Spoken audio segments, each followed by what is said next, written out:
श्री गुरुचरित्र कथासार ब्राह्मणांचा जयपत्राचा हट्ट अध्याय 25. श्री गणेशाय नमः. सिद्ध नामधारकांना म्हणाले, वत्स, मी तुम्हाला श्रीगुरूंची पुढील लीला सांगतो, ऐका. विदुरा नगरीचा यवन राजा खूपच क्रूर, प्राणीहिंसा करणारा आणि ब्राह्मणद्वेष्टा होता. तो राजसभेत ब्राह्मणांमध्ये वादविवाद घडवून आणायचा आणि विद्वान ब्राह्मणांना बोलावून, मला वेदांचा अर्थ समजावून सांगा, मी तुम्हाला भरपूर द्रव्य देईन, असे सांगायचा. त्यांच्यापैकी जे ज्ञानी असायचे ते आम्ही वेदज्ञ नाही असे म्हणून निघून जायचे, पण जे लोभी असायचे ते त्या दुष्टापुढे वेदपठण करायचे.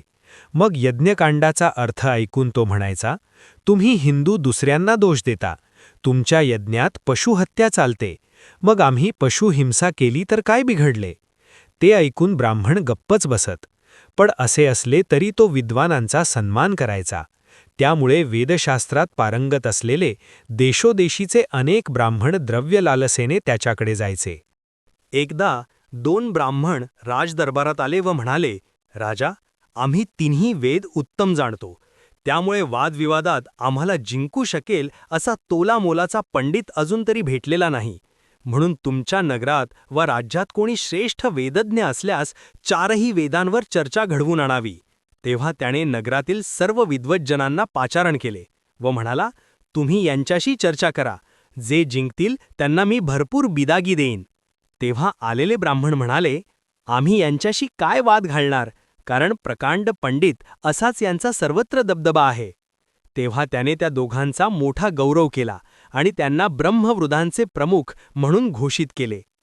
राजाकडून प्रतिष्ठा मिळाल्याने त्या दोघांना मोठा गर्व झाला. ते म्हणाले, इथे कोणीही आमच्याशी वाद घालायला तयार नाही, मग आमचे श्रेष्ठत्व कसे सिद्ध होणार. म्हणून आम्ही दिग्विजयासाठी जातो. आम्ही सर्वत्र हिंडून ब्राह्मणांशी वाद घालू आणि त्यात पराभूत होणारे आणि वाद न घालता आमचे श्रेष्ठत्व मान्य करणारे अशा सर्व विद्वानांकडून जयपत्रे घेऊ. तुम्ही आम्हाला तसे अधिकारपत्र द्या.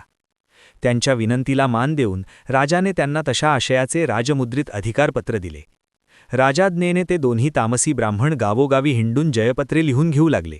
फिरत फिरत ते दक्षिणेस भीमातीरी वसलेल्या कुमसी गावी आले. तिथे त्रिविक्रम भारतींचे नाव कळल्यावर ते त्यांना भेटायला गेले व म्हणाले, तुम्ही स्वतःला त्रिवेदी म्हणवता ना, मग आमच्याशी वाद घाला, नाहीतर जयपत्र लिहून द्या. तेव्हा त्रिविक्रम भारती म्हणाले, मी अज्ञानी संन्यासी आहे, भिक्षेवर चरितार्थ चालवतो. मी वेदज्ञ असतो तर राजाकडून मान मिळवून तुमच्यासारखा ऐश्वर्यात व आरामात राहिलो असतो. तुम्ही खूप थोर आहात, माझ्याशी काय वाद घालता. तेव्हा त्या ब्राह्मणांना राग आला. त्यांनी आपल्याकडील जयपत्रे दाखवली व म्हणाले, त्रिविक्रम भारती, आम्ही थोरच आहोत, म्हणून तुम्हाला वाद घालायचा नसेल तर जयपत्र लिहून द्या. तेव्हा त्रिविक्रम भारतींनी त्यांना खूप समजावले, पण त्यांनी हट्ट सोडला नाही. त्यामुळे त्रिविक्रम भारतींचा नाईलाज झाला. ब्राह्मणांचा अपमान करणाऱ्या आणि ज्ञानमदाने उन्मत्त झालेल्या या दोघांना धडा शिकवलाच पाहिजे, असा विचार करून त्रिविक्रम भारती म्हणाले, द्विजवर्य, माझे गुरु नृसिंह सरस्वती सध्या गाणगापुरात आहेत. तुम्ही तिथे आलात तर मी त्यांच्यासमोर जयपत्र लिहून देईन.